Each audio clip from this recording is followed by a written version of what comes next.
Welcome, everyone, and thank you for joining the Albert Shanker Institute, Education International Latin America, and AFT International Affairs for today's webinar, Defending Democracy, Latin American Resistance to Authoritarianism.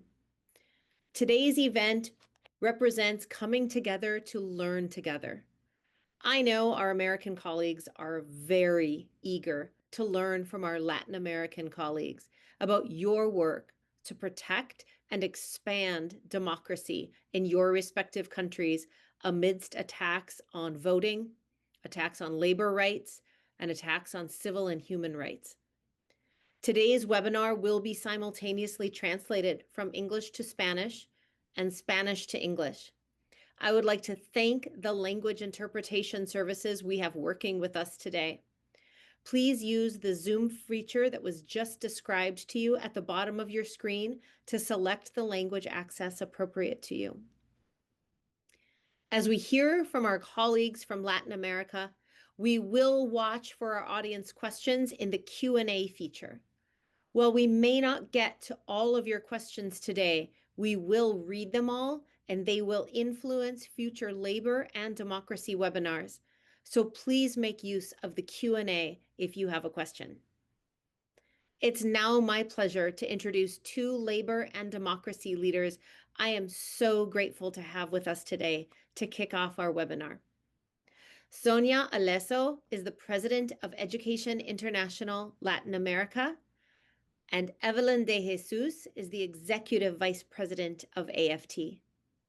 Sonia, it is my pleasure to turn it over to you for some brief introductory remarks before Executive Vice President De Jesus opens the program. Thank you. Buenas tardes, compañeras, compañeros de la AFT. Muchísimas gracias por esta invitación.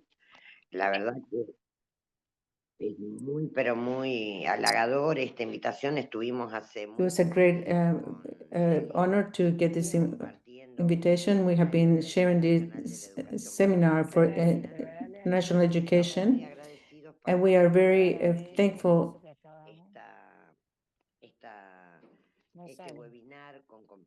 to be able to do this webinar with different unions from all over the world in a moment so difficult in the world. We are right now, we think it's very important that this seminar is at the right time with the name of the Defense of the Democracy, Resistance of Latin American and Authoritarianism. That is what we are doing in Latin America with governments that are on the right. And it's particular with us in Argentina is with the province of Buenos with President Milei. Many of the actions that Donald Trump are actions that imitated by the president of Argentina. So we are living a moment very difficult that where public education is funded and it's a very grave situation for the for all the teachers that are being laid out and all the workers for the state. In a situation that poverty for children. And we appreciate your invitation from my Centera of Argentina, from my union, and also in the name of all the international education for Latin America. Muchas gracias, mis hermanas. Thank you very much, my sisters, Mary Catherine and Sonia. Good afternoon and welcome to everyone. As you heard from Mary Catherine, this webinar in line is the third in a series that we wish to be able, we didn't have to do. But honestly, 3 or 4 years ago, who could have predicted that we'll be gathered for a serious program that is subtitled, How to Stop a Democracy in the United States in its 249th year of anniversary. But with a series of democracy of programs that is how to stop a democracy that is in reverse and is centered in the United States of America in its 249th anniversary. But here we are. Our democracy now hangs by threads and are breaking even farther each week. Fortunately, our movement, the labor movement for the workers, believes and is expressed genuinely international solidarity. So we can draw from the experiences and knowledge of our brothers and sisters who, God bless them, are willing to share and help us learn from their recent histories. Threats to democracy are everywhere these days, so there is no shortage in experience among worker organizations from India to Pakistan, Myanmar, and Thailand, going to Tibet, China, even South Korea. Before jumping across the ocean, Pacific Ocean, to the shores of Central and South America.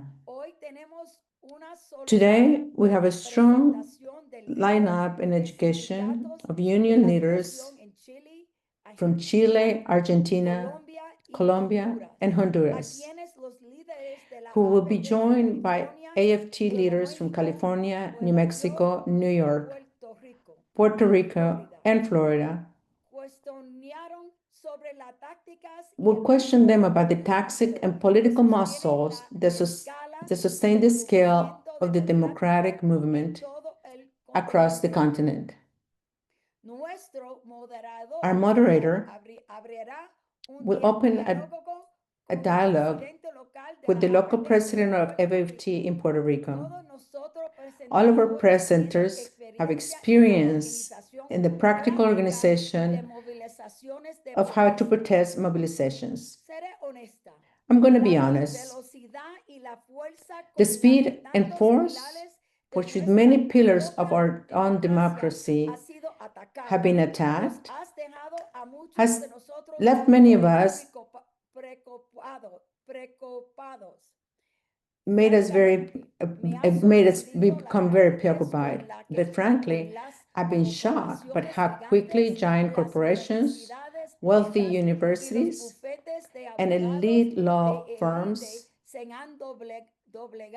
have bowed and bent the knee to our increasingly authoritarian and anti-democratic president. I know in my heart that unions, not these other institutions, have always been the most important central defenders, not only for the workers, but also for the democratic values that are the foundation of the country I love. I am deeply proud of the way and how my union is fighting and organizing other unions to join us in the court, in the court of public opinion, and also in the streets. But I am convinced that we have much to learn from our brothers and sisters who have been here before us, who have learned the hardest lessons, who have created the most effective tactics, who have discovered how to build coalitions that are broad-based and multi-use to stand up to the dictators while they're protecting their people. So, we need to get started. Let me introduce our moderator, Mark Fierstein. He was the former senior advisor for Latin American policy in the administrations of Obama and Biden. During the Obama administration, he served as special assistant to the president and director of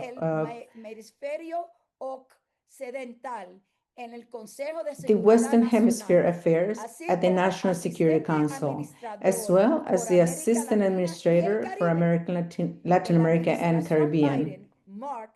In the Biden administration, Mark served as an as an acting deputy administrator for the U.S. Agency of International Development. Mark, the floor is yours.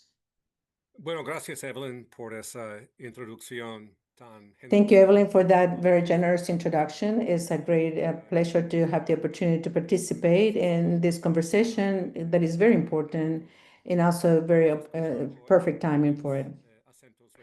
We're going to hear different accents. Mine is a gringo accent, and I hope that the interpreters don't have too much problem.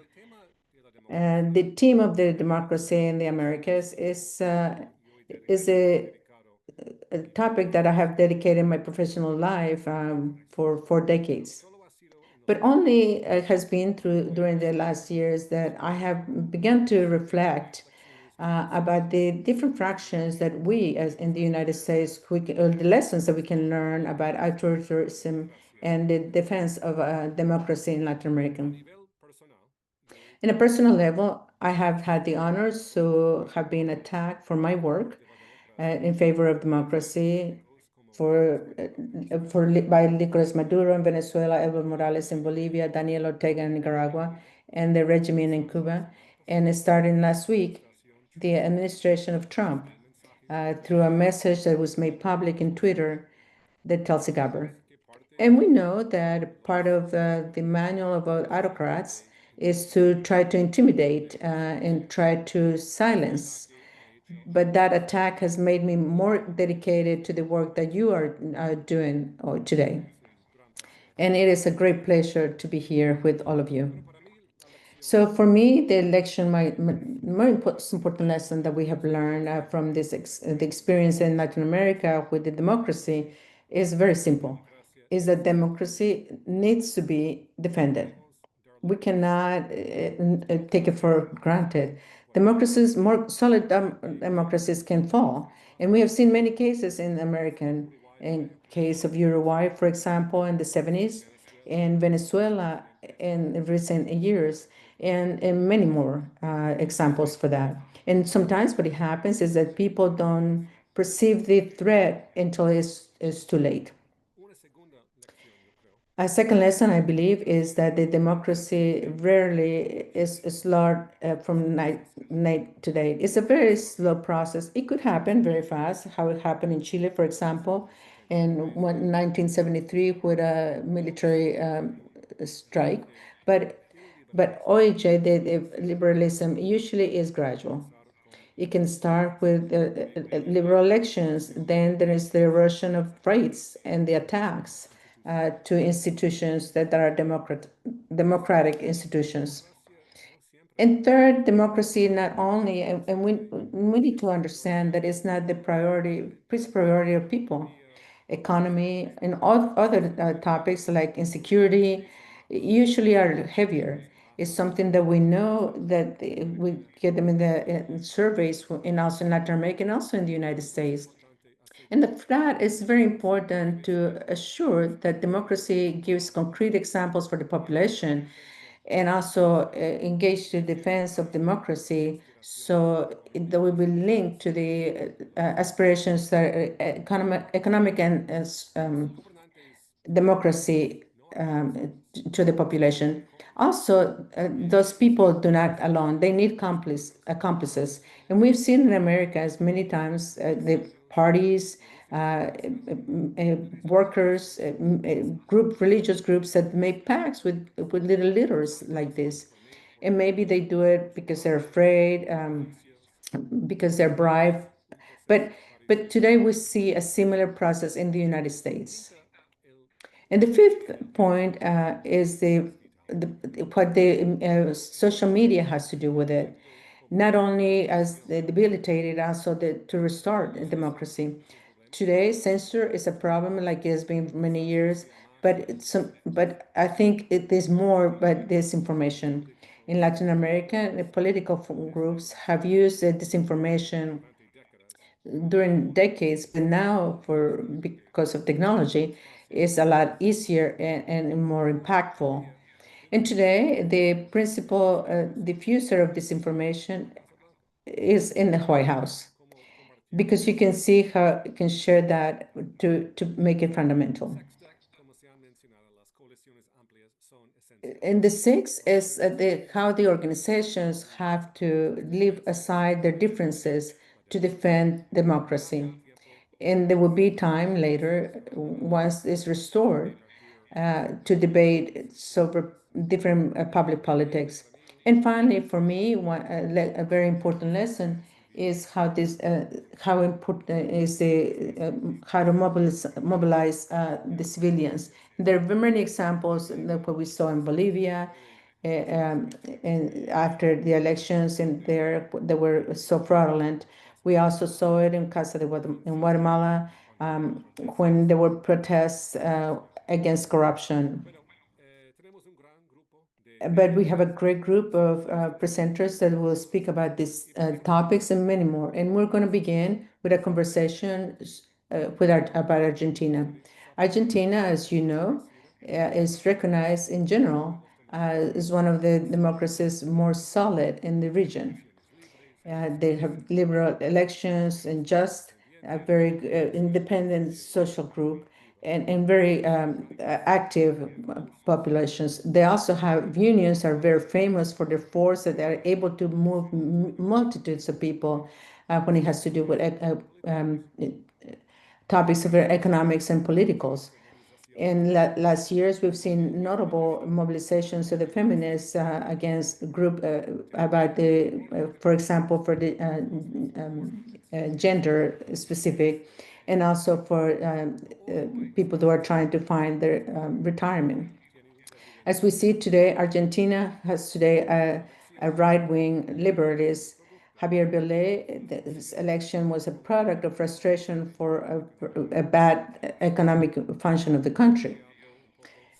Sonia spoke a little bit about the problems that you can see in Argentina, and from the beginning, Milei has been taking many difficult spaces, has governed with executive orders, and has restricted the pacific protest, and has used a rhetoric that is very polarizing. In the meantime, the opposition in Argentina continues to be very weak. But to continue the conversation about Argentina, we have J. Philip Abraham. He was the secretary of the Union of Teachers in New York, NYSUT. But before I pass it on to Philip, I would like to make an announcement about the interpretation. For those who came in late, you could use the icon of the interpretation at the bottom of their screens.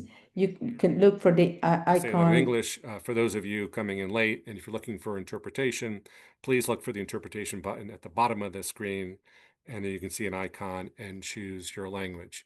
And with that, Philip, the floor is yours. Muy buenas tardes. Gracias, Mark. Good afternoon, and thank you. Thank you, Mark. My name is Abraham. As Mark said, I was born in Haiti and with Dominican blood as my father. My question is to Sonia. Sonia, could you please let us know how can we be defenders of democracy and freedom, and at the same time keep our members safe and protected from a hostile government? We have experienced very difficult moments both in the Mauricio Macri administration, a president from 2 administrations ago, and now with Javier Milei's government.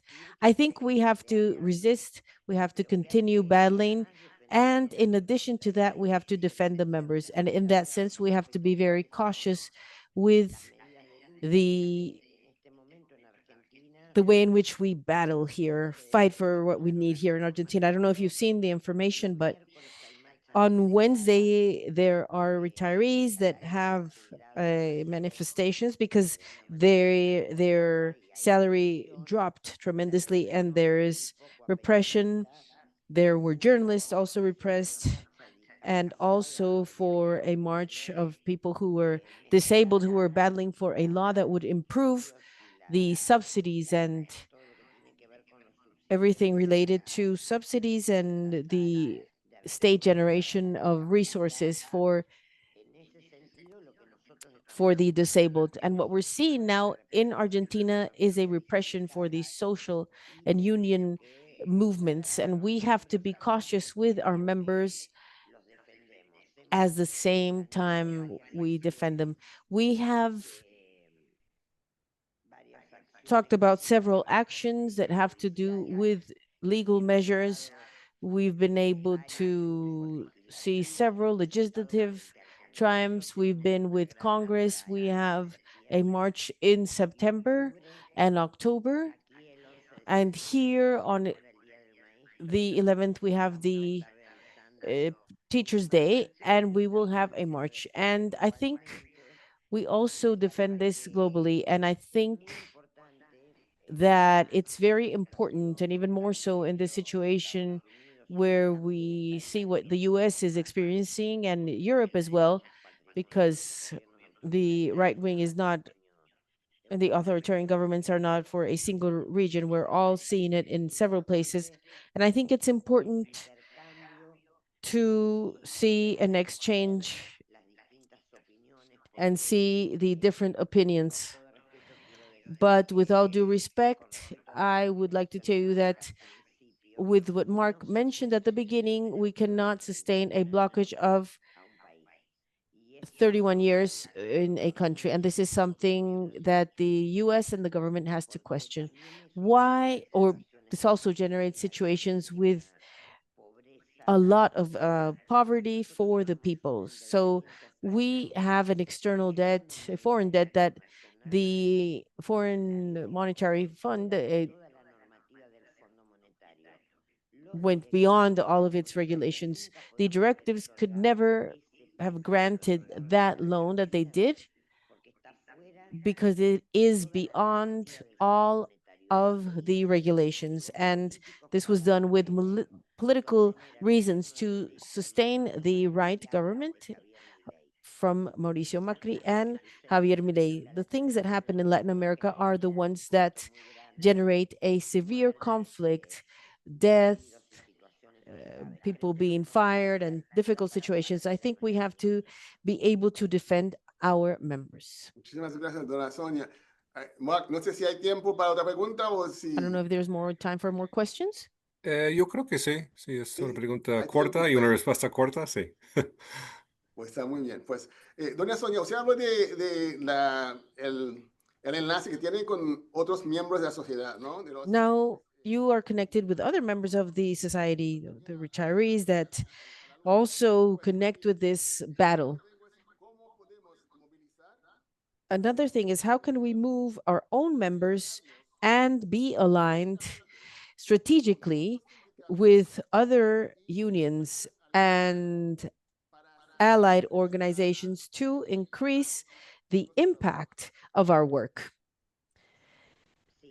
Yes, in fact, Philippe, from the beginning, those who have been here since the government administration of Javier Milei, we worked with the workers, the labor workers, unions, those who fight for the environment, the retirees, physicians, and health personnel. We discussed the fact that we would not be able to do this alone. And facing an authoritarian, reactionary government that was going against our rights, that needed unity from all the workers and broader sectors, in fact. And in addition to that, the families and the significance of families and our children, our youths, and the adults that go to public schools. That's why we are moving for the campaign of public education that is beyond the international. And that's why we're talking about this with students, with parents, because we understand that resisting such a difficult government as the one that you are experiencing in the US, what we're seeing with children, and we want to express our solidarity to all the members of FT, those who are what we're doing with our Latino people, what the families are suffering. We can fight against this if we are together and if we fight together. You can count on us. We are with you, both from Argentina and Latin America. Thank you very much. Yes, thank you, Sonia, for the great ideas and your solidarity with us. Thank you, Philip, for those questions. Now we're going to go to Honduras. Honduras, in contrast with Argentina, has been for a long time one of the poorest countries in the hemisphere, a significant source of immigrants to the US, and the democracy was reestablished in the 80s. But in the past few years, some of these lessons have been, some elections have been marked by fraud. The civil society has claimed this. The corruption is tremendous. Drug trafficking has penetrated the institutions in the state, and now a former president is going to be in jail in New York for drug trafficking in New York. In Honduras, there is a huge concern given the concentration of power in the presidency and the presidential family, the government, the current government in Honduras, allied with one of the most authoritarian countries in the world. They've defended Maduro in Venezuela and acknowledged the victory of Putin in Russia. And within Honduras, the government has declared a state of emergency in many cities to share the crime. And with this, the concern with integrity in the elections is huge. And there are threats of violence against political and civil actors. And what we see in the surveys in Honduras shows that there's less support for democracy there than in any other country in Latin America. But to continue in our conversation around Honduras, we have Carla Hernandez Matz, Vice President of AFT in Florida. Hola a todos, gracias Mark. Hello everyone, and thank you, Mark. My name is Carla Hernandez Matz. I am an educator, union leader, very proud daughter of Honduran parents. My life is about strengthening the communities and defending democratic values. My recent postulation for the government of Florida gave me a unique perspective on the challenges and the need of protecting democracy, not only in the US, but all of America. It is an honor to be able to have this conversation between catrachos with President Luis Daniel Fonseca, a union leader in Honduras. Today, I'm proud of talking about the resilience of the communities in Latin America that resist the authoritarianism and they battle for equality and freedom. Welcome, President Fonseca. Thank you. And I'd like to tell you that for us, it is a matter of pride to have a catracha sister. Once we go over the borders, we know that it's not easy. And even so, we as Corpo Suma have been fought against since 1980, intervened by the government, and our union came back in 1994. Out of that, we could talk about our first organic law until having a reform in 1997. And then after that, once again, with threats being intervened, with the way in which we've been working, proposing, and mostly with a very important slogan within the society. Corpo Suma began in its battle and will continue in its battle defending the sacred interests and of the community as well. Today, as brothers and sisters, with this philosophical phrase, we have strengthened the bonds of unity with education, and through the pedagogical movement in Latin America, we have worked on this proposal that is going to strengthen the resilience we've had even more in the education process. And in 2019, we launched proposals with public policies and alternatives in the neoliberal model. And in this year, on July 25th, we brought the philosophical base to have a new education model that is the main axis to develop this country. So that is something that has strengthened us even more after everything we've gone through in a very weak democracy, but that we have been helped with to strengthen these spaces of union and unity. Thank you very much. You talked about some of these topics, but here is the first question. Given the recent story of popular movements in the region, which are some of the strategies, the efficient strategies to begin and maintain a long-lasting movement with a broad coalition that can be exchanged? First of all, we have said that if we don't know how to communicate what we intend and where we want to go, it would be very hard. We have to, first of all, have a communication network that is proper with the stakeholders that actually validate what we will do in the different processes. And then after that, we knew we had to be broader. And we know that in the communication community, we should be able to unite the academics, the entrepreneurs, but also the first link that we have to have in unity and well communicated is parents, students, and us as teachers.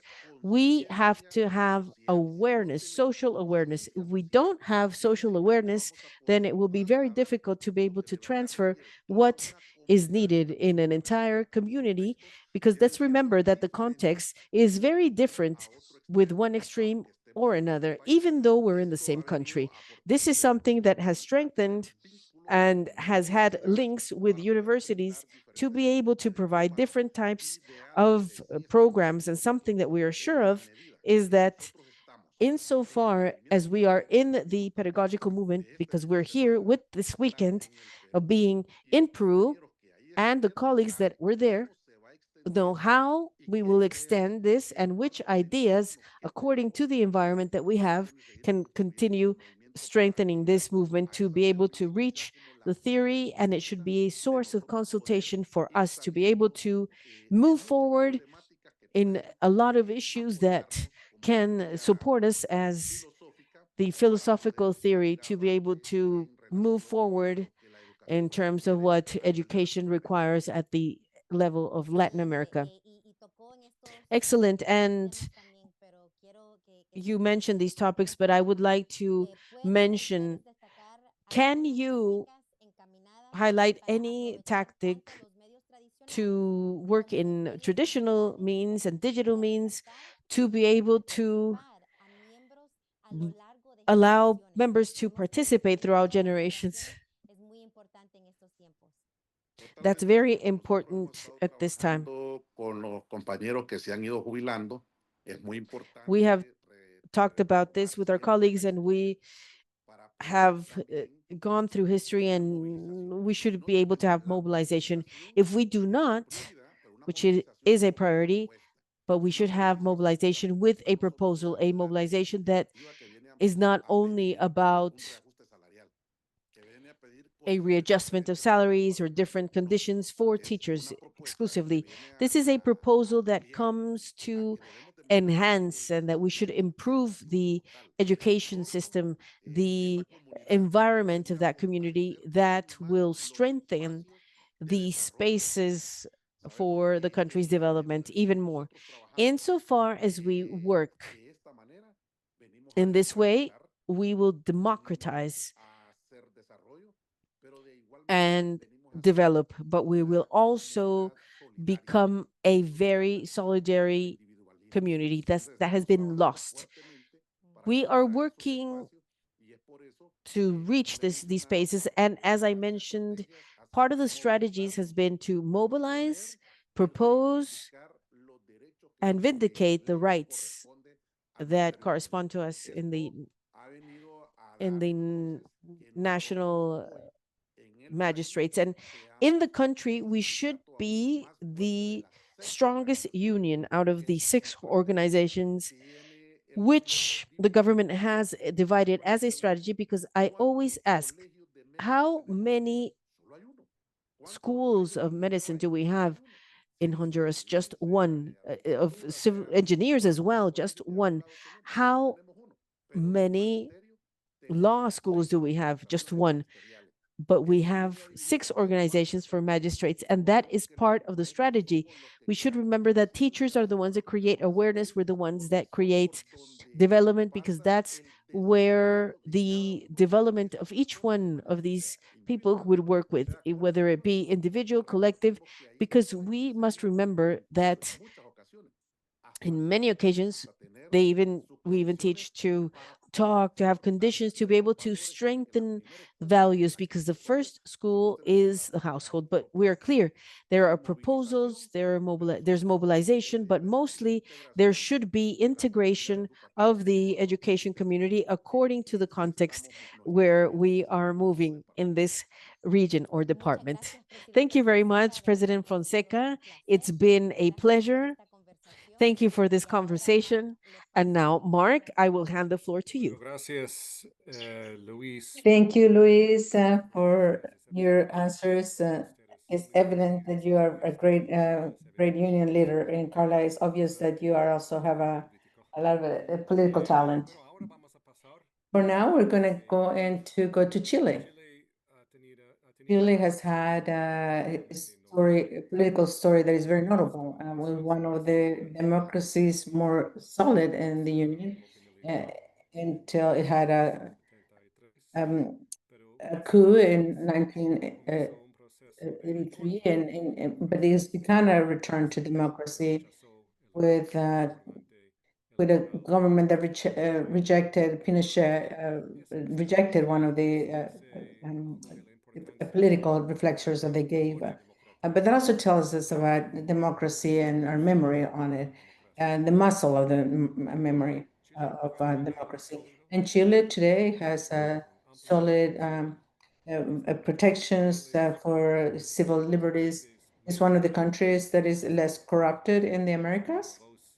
It has been an important voice for democracy in the region, and its diplomats are very active in international forums like in United Nations and ONU, but also being one of the best economic regions. In 2019, there were many protests against inequality. In that social what Chile was put in, the favorite candidate is a right wing sympathies of Pinochet. But to open our conversation about Chile, we count with Cari Chavez, who was the vice president of AFT for New Mexico. Kathy, the floor is yours. Thank you. Gracias. Bienvenidos a todos. Welcome to everyone. Yo soy Cassie Chávez. I am Cassie Chavez. I was born in a very little town that is Florida in New Mexico. My mother was Mexican.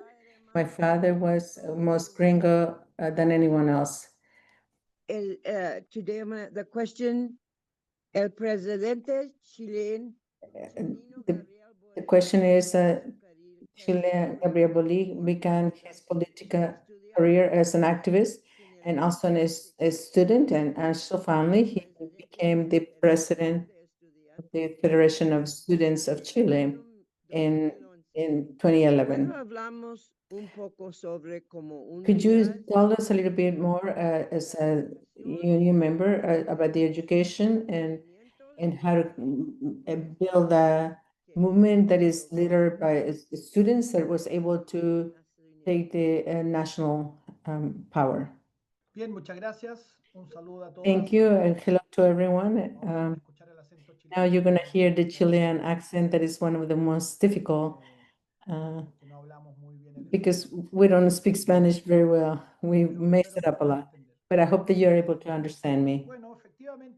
Obviously, objectively, it's a situation that is very special in our country. That a student leader, a few years after continue being very student, it becomes the president of the country.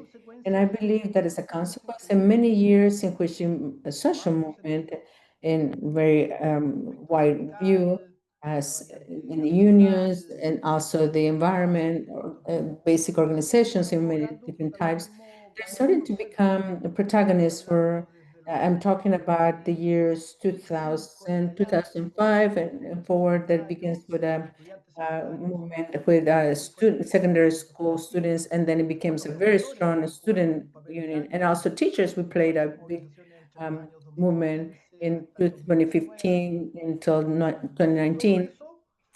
All that was given to become a social movement that it was starting to lift in a way. They were angry with this democracy. As Marx said, it had a long tradition, but in some way was not able to give answers to all the demands and expectations that social, it was an elite that was very collaborated with themselves, with the businesses as well. But I think Mark was there at the beginning, that we cannot believe that the democracy is settled.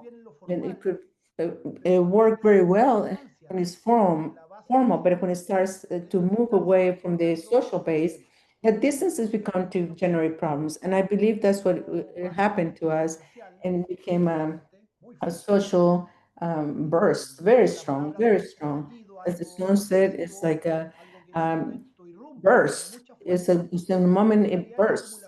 But it also is a accumulation of demands, pending demands that were not resolved or listened to or resolved badly, and ultimately is accumulating.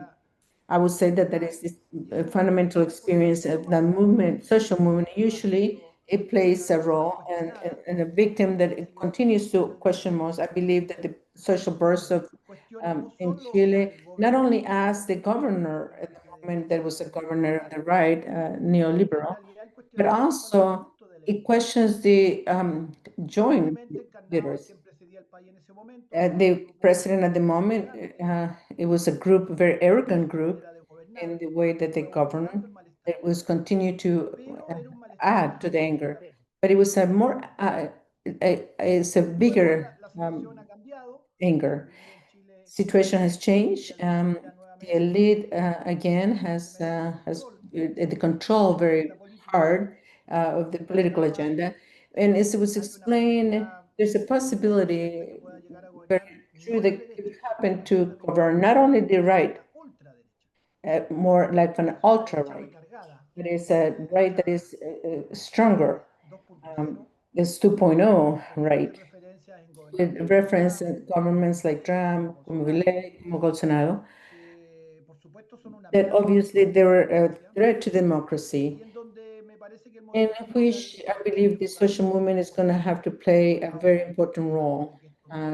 For one side, trying to that it won't happen, but also if they can become power to defend the conquers that in many years we have the social areas have thought about and have been able to conquer.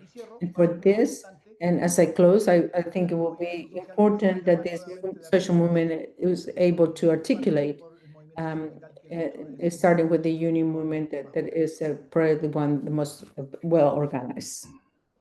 Muchas gracias. Thank you. Mr. Mark, are we going to have time for the second question? Mr. Mark, do we have time? Yo creo que sí. Mario sabe contestar una forma Yes, I believe so. He answered in a short way. This one I was asking in English. So is there interpretation for Mr. Aguilar and the rest of the guests?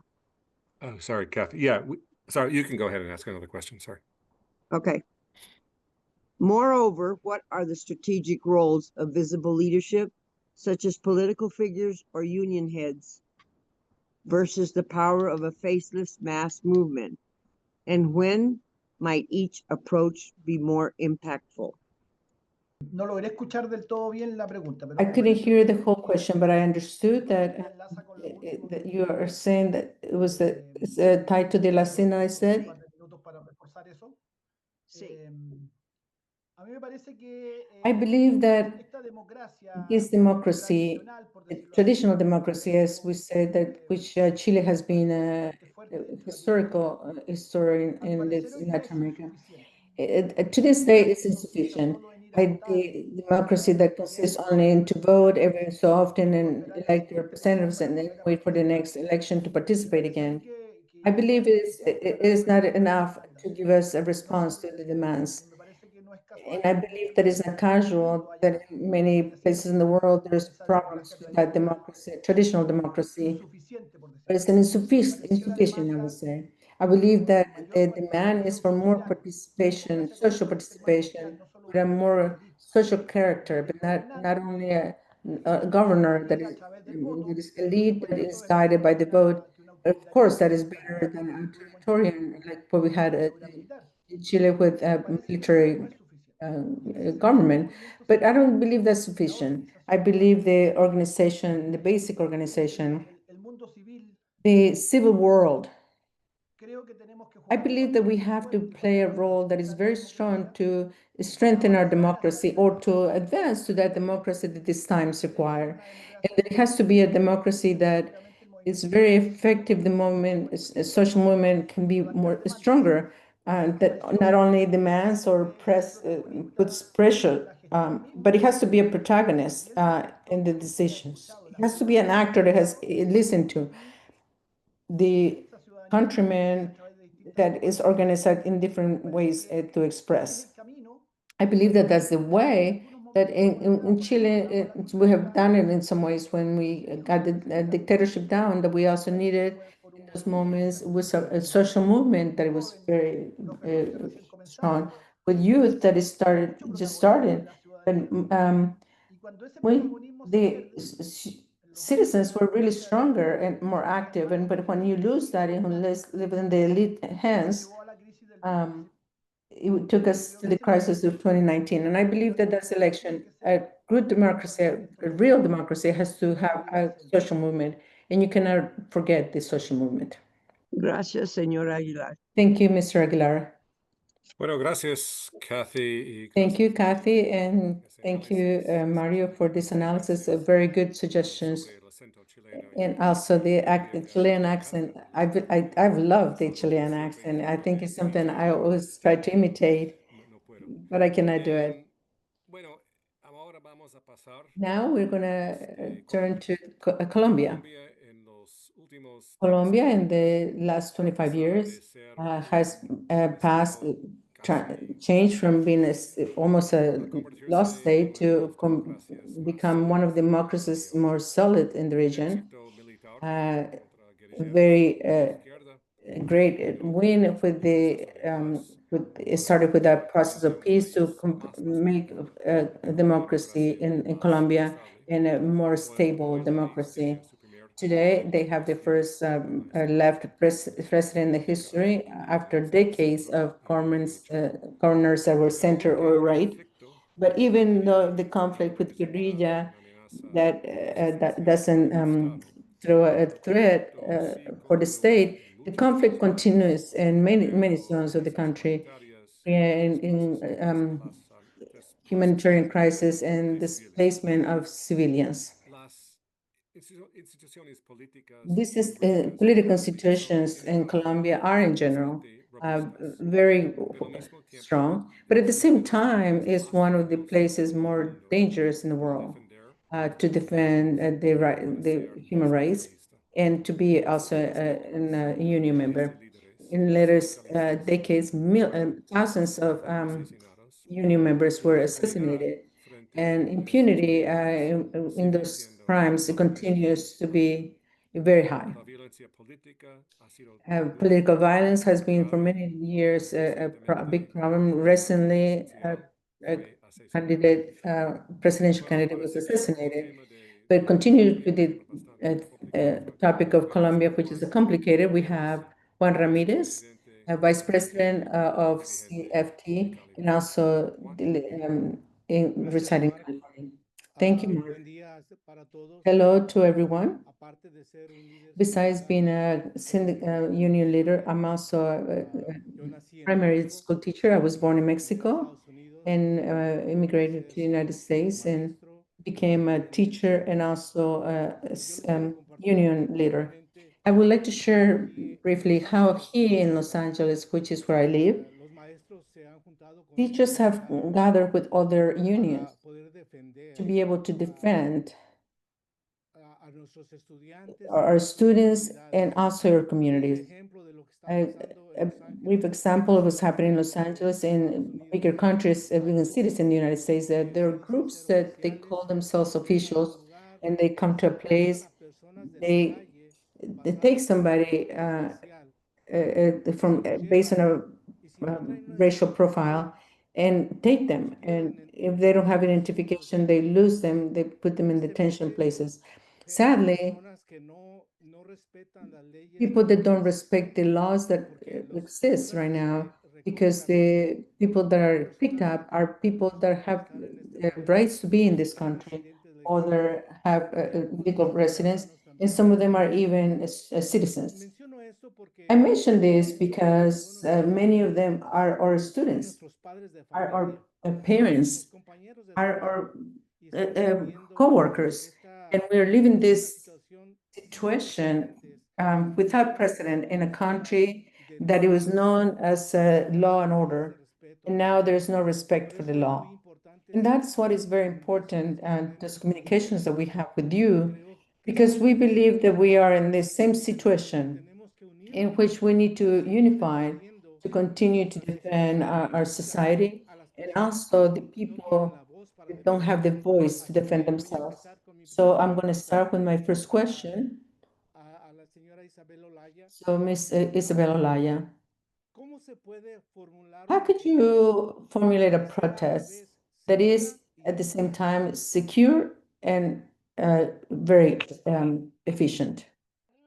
I would like to say hello in Latin American and also my country, Colombia, with a big solidarity embrace to our teachers, that solidarity for the situation that you're living. Colombia y FECODE, my union, has shown mobilization and fight. And in that protest, union protest that we've had, it's important to have in mind that to do a protest, you could be for a right, defense of rights, it could be for stigmatist, it could be attacks. It's important to have some aspects, and in those aspects, it's important to see where the attacks are coming from. To know where are the rights that we are claiming, we have to have a very clear and precise the situations that we are asking for to be able to have the purpose. But to have in mind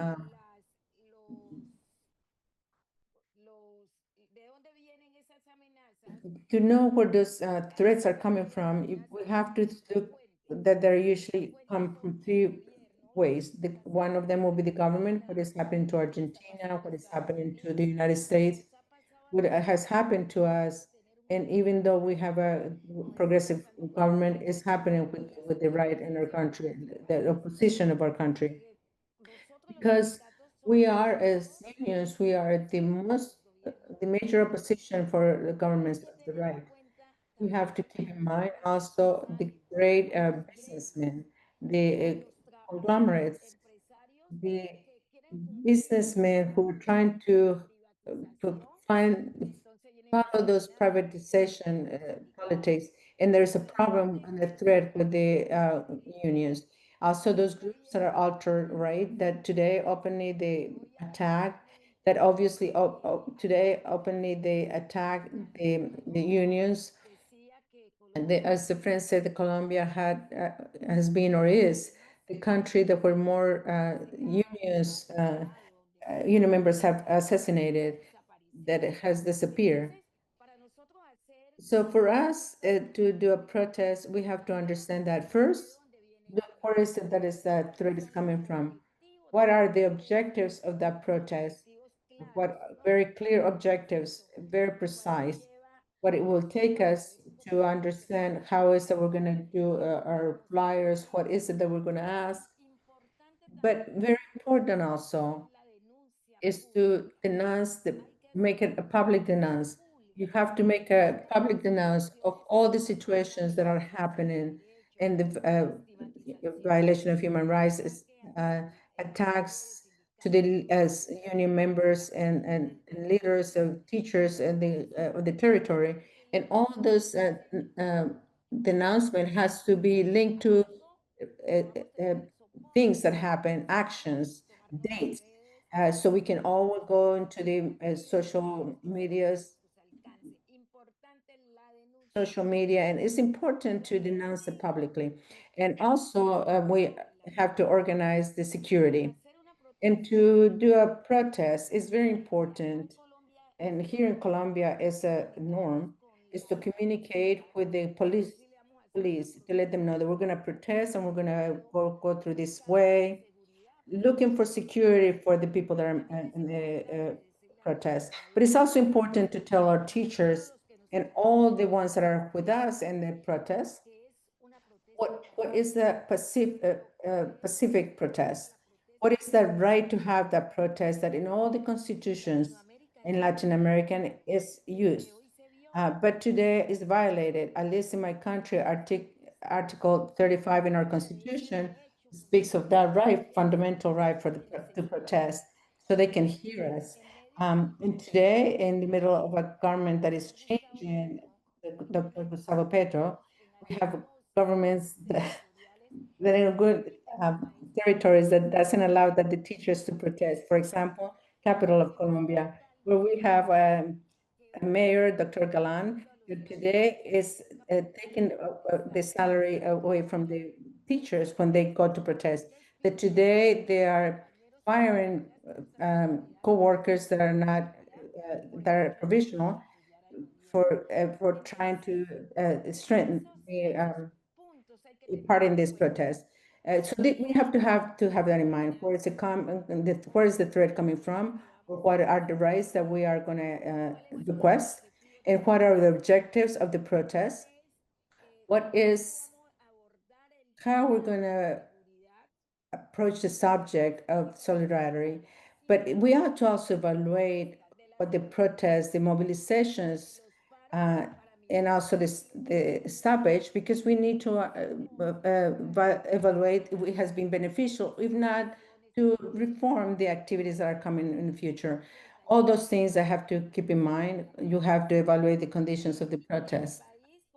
In my country, Colombia, we have 66 years of mobilization with governments that honestly are repressing, where the right has moved on our country, and it's not easy to just take it off and taking this model that is infiltrating in country, even though we have a government that is changing, but it won't allow us to move forward. But in Colombia, we have united with all the social organizations and unions, with youth, with mothers, with all of them. We have to do it because we cannot fight by ourselves. That's why we call in the from Education International, we are calling all the teachers of Latin America so we can unify in this fight for a better world, where there is no discrimination, where the social justice we can have the satisfaction and understanding it. It's a difficult situation in the United States. It's very difficult, but I call the sisters and brothers AFT to unite with all the organizations so that strength can be bigger. So that strength can also become in front of this monster that we have as a president. That embrace from us here. We continue our President Sonia The one other continues to say that is that friendship with teachers of all Latin America, of the continent, that we need dignity of our profession. Gracias, Isabel. Thank you, Isabel. Briefly, you mentioned the significance of a Pacific protest. Do you have any training so that the members, when they go out to protest, because it's very difficult to maintain calm and not respond to anything with violence or look into these, because this is something we've been trying to do. But here, do you have any preparation for when the protesters come out? When there are any attacks, possibly? When we go to a protest, we have assemblies. Here we call them meetings with all the territory, where we have proposals and we have to vote in a national board in every territory, and we say we cannot be provoked, because these are provocations. They're people who have come into our protest, and as you know, we defend life, and sometimes we permeate with that. And likewise, we have to the CI, which is the Center of Studies, Scientific and Educational Studies, and we have the Union of FECODE, the School of Unions of FECODE, and Isabel directs it. And there we have political union training for our teachers, especially our young teachers. They are the ones that are going to continue with this battle.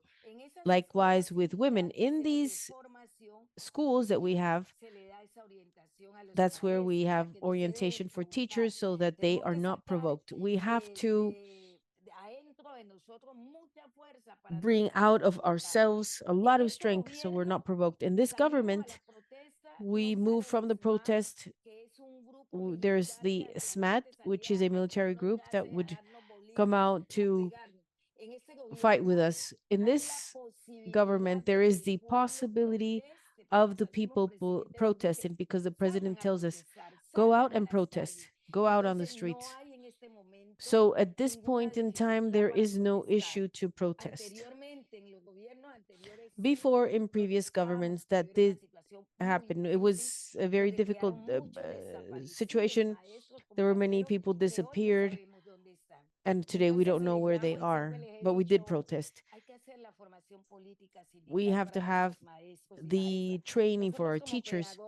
Us as teachers, as society builders, we are critical, we analyze, we build the society. We have to go beyond what those want to do, damaging us. We have to understand that if we are not united, if we're not strong to face these policies, this will end with us. But the important thing, as Sonia said, is unity as a guild, unity as social and union organizations. It's coming together with the community, with the indigenous peoples, with the Afro peoples, with everyone, so that we can move forward with all of these situations that we're experiencing. Thank you very much, Isabel. Mark? Thank you, Isabel, for this strong presentation, and Juan, for your comments. I would now like to present Mr. Bonilla Sanchez. He's the VP, Executive VP of AFT, and leader of the Teachers Association in Puerto Rico.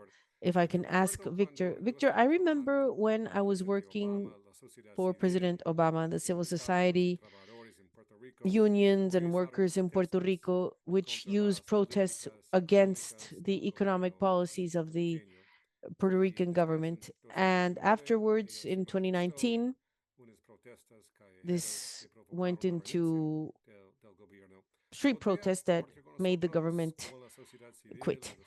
Could we, as unions, take or perform in this process of unity? Good afternoon. It would be an honor.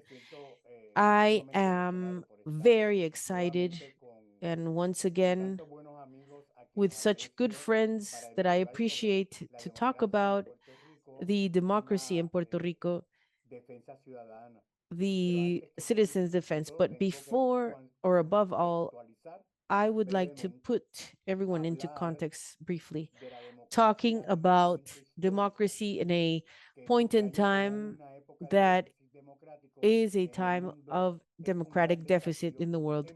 This is a huge challenge. The moment when the global authoritarianism increases and the democracy seems a utopia. Talking about democracy in Puerto Rico, consequently, is very complex because there's never a total democracy in a colonized country with an imperial power. In spite of the constitutional guarantees of the Republican system, our country is a clear example of the democratic deficit, since we don't have the total power to make our decisions, our political and economic decisions, without an international negotiation.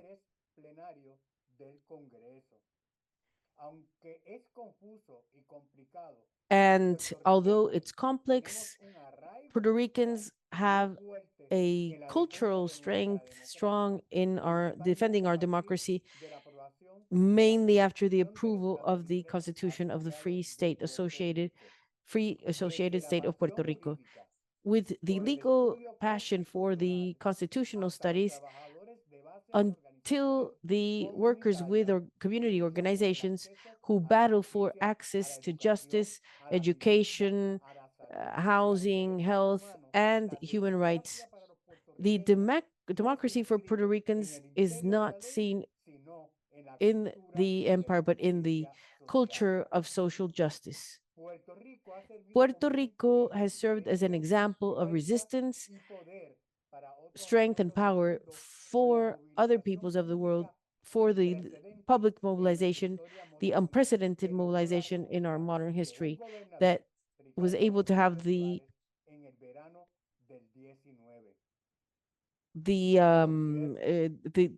president who quit. This was like a forest fire of great magnitude when a conversation was filtered that gathered a conversation between friends, the boys, who were none other than the governor and the main officials, where they insulted and disregarded with all types of phobia and unpleasant words, political enemies and personal enemies, calling them black, homosexuals, obese. But in addition to that, there was a conversation that was full of issues because they made fun of those who even died in Hurricane Maria. So we understood that this was a matter of moral corruption of what is public. The chat was just a social complexity that was very large, that exists most of the times, the mobilization and the pressure that we have not achieved. But the example is resistance, unity, and transgression that inspires all of the generations. The governor, Rosselló, quit on July 24th, 2019, with the social organization and the national pressure, with the resistance, with an example, and it was necessary to have Rosselló leave. And that was not the problem, in fact, with what we had seen. The collective issues wanted to have respect for national unity. And in all of the ideological sectors and political sectors, and even economic, they did not doubt defending democracy as we have it, which is possible, what we are experiencing, and what we will not, we will quit. That's why the strength, the street of strength became the street of resistance, the resistance in common. And to answer your question, nobody expressed this in better terms than the educator and philosopher John Dewey. Democracy needs to be born once again in each generation, and education is the one who does this labor. Thank you very much. And we know that this community meeting and defending what frees us as peoples is what is done with the people themselves. Thank you very much. Thank you for your presentation. Yo quiero hacer una pregunta para Luis. I want to ask a question for Luis Daniel Fonseca. Luis Daniel, you have just completed a conference in Peru. It's a country that we haven't talked much about, but can you tell us about your conversation and what you might help us understand the creation of democratic movements and the baseline? Bueno,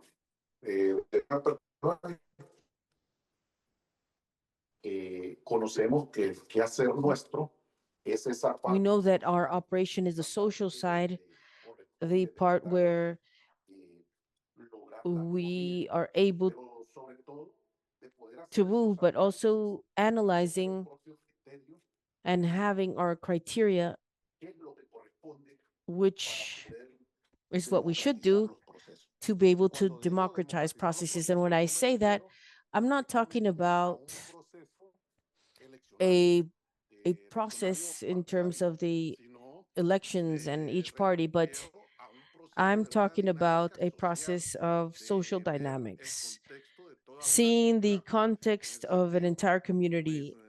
And in that sense, as I've mentioned, we have to gather this. There has to be a contact which is on a daily basis with all the community. Let's say parents, students, the academy, which is always there with a lot of studies in sociology, things that help us. As you said, we talked about surveys. So what is helping us strengthen in these spaces? Basically, we are now wanting to close an idea. And when we hear that other colleagues from other countries or other unions, although they're similar to our country, they have the idea of being able to enhance or improve. I apologize that his connection is not very good, so I cannot hear him very well. The proposal should come with the mobilization, but also strengthening what is required, strictly speaking, in that community, in that region, or the need that exists, which is not necessarily only in terms of education. Muchas gracias. Thank you very much. I just saw some comments on the chat that I would like to answer, because one of them has to do with my past, but only to clarify, I never participated in funding the Contras in Nicaragua, but there's other things that are not true, but I would just like to clarify that. We have 1 minute for another question, so I can ask my colleagues to see if there are more questions. And if I do not hear from my colleagues, okay. So what I'd like to do now is it's very challenging to try to wrap up our very, very rich conversation and try to extract some of the key findings and key conclusions from this very, very rich talk. I think this has been a terrific start, and I think I obviously recognize that our speakers faced a challenge in trying to present some very complex and difficult situations in just a couple of minutes. So I see this as really just the beginning of a process, and I imagine AFT will be digging in even more into these issues. But I think, one thing I think that we've picked up from this, and obviously Latin America is a region with great variation, and it's very difficult to talk about Latin America as a single region. I mean, Argentina and Honduras and Colombia, they're very, very different societies, and we talk about them as one because they're in the same geography, or at least on the same continent. But I think what we picked up from this conversation is that there's a lot of commonalities, especially when it comes to the battle between democracy and autocracy. And it was very helpful, I think, also to hear about Los Angeles and sort of and tie that in to the conversation that we heard today. I think one, big thing for me is that, we heard, especially from our Colombian speakers and others, how dangerous the participating in the battle for democracy can be in Latin America. And I don't mean to underestimate the threats in the United States, but we're in a different situation here. And I often, think about our colleagues in Latin America and the kind of challenges they face and what they've gone through in history and what they're going through today. And I think, given if they were able to get up and participate in that fight, I certainly think that we should be able to too in the United States. What we heard here obviously is the key role that unions can play in the battle for democracy, and unions have an advantage, and that there are structures already in place. There's a history of organization, a history of mobilization. And I know a lot of people, in the United States are often wondering, and I hear this often, people say to me, what can I do to participate in this battle for democracy? How can I, combat the increasing authoritarianism we're seeing in the United States? And people are trying to figure out, how to connect. And I think, unions are an obvious area where people can connect. And, a lot of people talked here about the importance of unions branching out and establishing ties with other organizations, environmental groups, doctors, what have you. And I think that is, key also. And we heard also about the importance of not just talking about the rights of unions and the rights of teachers, but, broadening the discussion to include social and political issues and the democratic fight that everyone can feel part of. We heard also here about a multi-pronged strategy. There are lots of pieces. There are judicial pieces. There are legislative pieces. Obviously, mobilizations and marches are important. There's the importance of putting forward, new policies. And I think one advantage that we have in the United States that the countries that we heard from today don't necessarily have is we have a federal system where states matter a lot. And we may be frustrated at the federal level because nothing can be done in Congress, and the Supreme Court, seems to side with an autocratic president time and time again. But there's lots that can be done at a state level and a community level, and I think that is clearly one advantage that we have here. We heard also about the importance of international solidarity, and I appreciated certainly, the words of solidarity from our colleagues for what we're facing here in the United States. And, I began this session noting that I had, spent 4 decades working on democratization processes in the Americas and never really thought about what it meant here.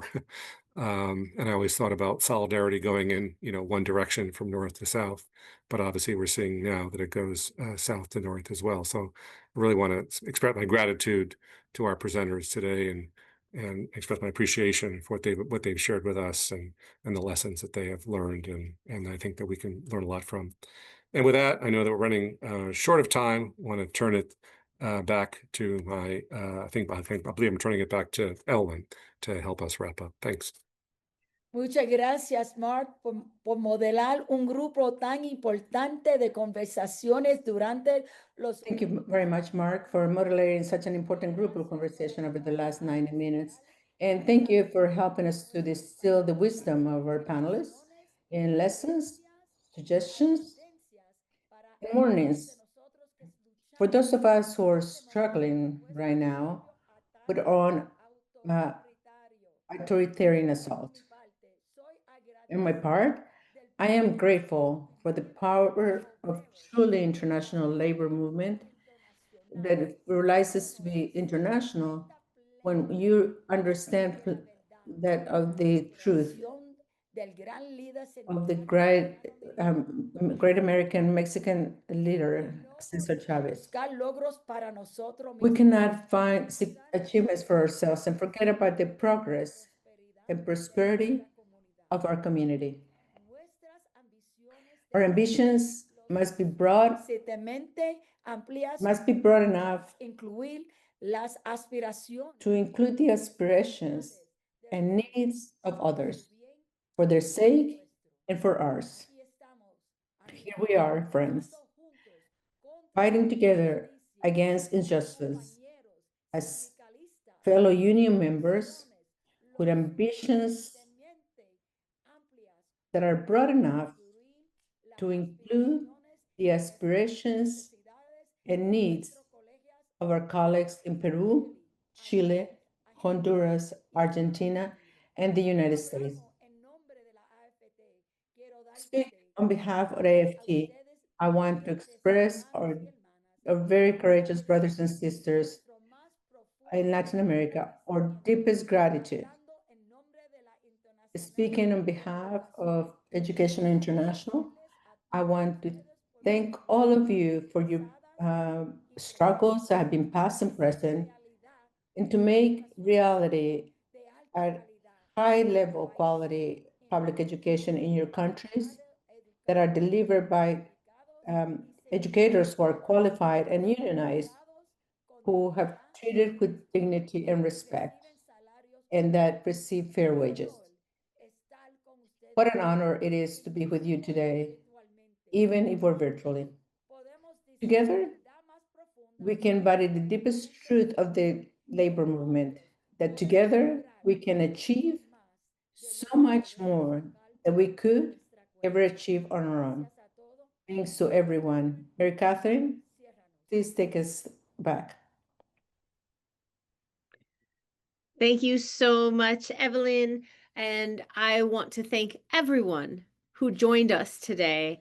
The Albert Shanker Institute was absolutely privileged to be able to partner with Education International Latin America and AFT's International Affairs Department to host this rich discussion where we had the opportunity to learn so much, and we had the opportunity to deepen relationships, to continue this worldwide struggle for a stronger labor movement and stronger democracies for all of us. As I close, I would like to say on behalf of AFT Executive Vice President and Shanker Institute Board Member Evelyn De Jesus, Juan Ramirez, Kathy Chavez, J. Philippe Abraham, Carla Hernandez Matz, thank you so very much to Victor, to Sonia, to Isabel, to Luis Daniel, to Mario, and to our moderator, Mark, for making this such an incredible discussion and for giving us such rich contributions for us to act on, and now that we've learned from them. Thank you so very much, everyone. I look forward to joining you again soon. Be safe. Good night.